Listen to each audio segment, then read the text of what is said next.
যে আমরা সত্যিকারের মানব সম্পদ পাইনি। আমরা 21টি মানুষ পেয়েছি, কিন্তু সেই মানুষদের কপালের পরিবর্তন করার জন্য সমাজের নেতৃস্থানীয় লোকদের যে চরিত্র থাকা দরকার ছিল, সেই চরিত্রটা আমরা পাইনি। এই চরিত্র না পাওয়ার কারণেই আগের স্বাধীনতার পরে 23 বছর আর 71-এর পরে 53 বছর, এই 76 বছর সময় জাতির কপাল থেকে চলে গিয়েছে। কিন্তু বাস্তবে মানুষ একটা স্বাধীন দেশের নাগরিক হিসাবে যেভাবে তাদের মর্যাদা থাকা দরকার, যেভাবে তাদের অধিকার পাওয়া দরকার, যেভাবে একটা সুন্দর শিক্ষা ব্যবস্থা গড়ে ওঠার কথা ছিল, যেভাবে অর্থনীতি মজবুত হওয়ার কথা ছিল, সম্মানজনক পররাষ্ট্রনীতি হওয়ার কথা ছিল, তার কোনো কিছুই আমরা হাতে পাই। বরঞ্চ 53টি বছর জাতিকে বিভক্ত করে মুক্তিযুদ্ধের চেতনার নামে জাতিকে মুখোমুখি করে রাখা হয়েছিল। বলা হয়েছিল একদল স্বাধীনতার পক্ষে, আরেক দল বিপক্ষে।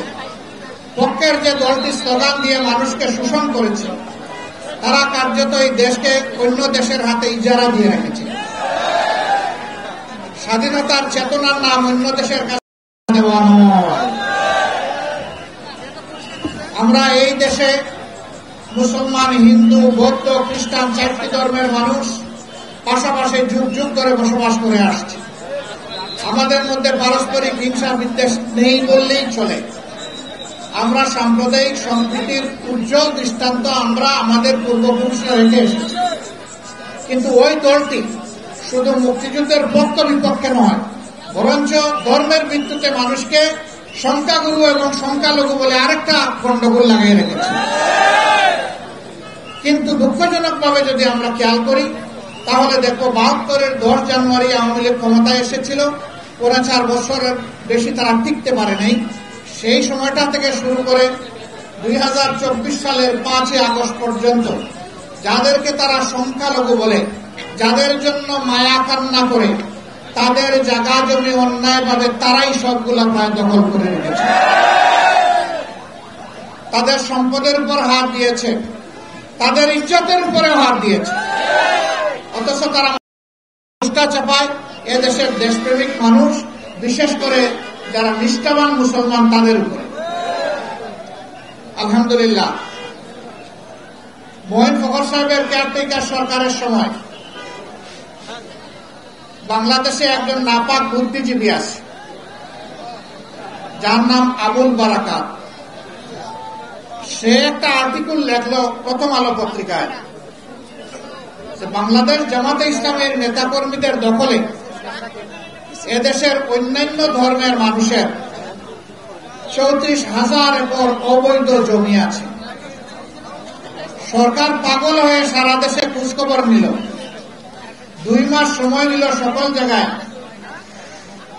আর ডিসি সাহেবকে যে খুঁজে তন্ন তন্ন করে বের করেন। 3 মাসের মাথায় তারা রিপোর্ট দিয়ে বলল যে আমরা এই বক্তব্যের কোনো সত্যতা আমরা পাই নাই। মঈন ফখরের সরকার তো জামাতে ইসলামের সরকার ছিল না, বরঞ্চ জামাতের অনেক ক্ষতি করে গিয়েছে তারা। এই জায়গায় এসে তারাও পরাজিত হয়েছে।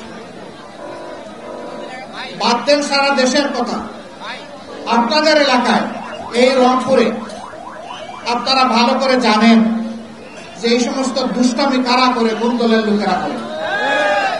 এরা যখন ক্ষমতায় থাকে তখন কত ক্ষমতার গরমে মানুষের ক্ষতি করে, আর ক্ষমতা থেকে যখন পালায় যায় তখন দেশকে অস্থির করার জন্য চেষ্টা করে।